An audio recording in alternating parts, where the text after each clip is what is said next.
Hi అండి, అందరికీ good evening అండి. పచ్చిమిర్చి అండి, ఒక్క చెట్టు బతికింది. చాలా చెట్లు వేసామండి, ఒక చెట్టు బతికి దానికి కాయలు చూసారు అలా కాసినాయో చూడండి. అదిగో చూడండి, కారం పచ్చిమిరపకాయలు ఇవి కూరలో వేసుకుంటాం కదా, అవే బాగానే కాసినాయి.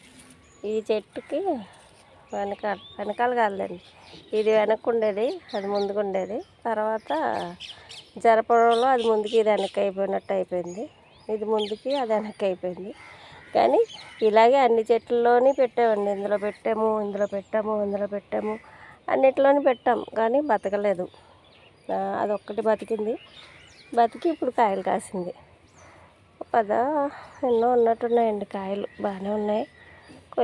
కోద్దాంలే అనేసి ఒకసారి వీడియో చేసేసి కోద్దామని ఇంకా ఆపేసాను అనమాట. అంతే అండి, బాగున్నాయండి. ఇది పారిజాతం అండి, తెచ్చి 3 months అవుతుంది. ఇప్పటికి గ్రోత్ అవుతుంది. ఇది అప్పటి నుంచి ఇప్పుడు గ్రోత్ అవుతుంది. మరి నెక్స్ట్ ఇయర్ కాస్తాయి అనుకుంటా పువ్వులు, నాకు తెలిసి.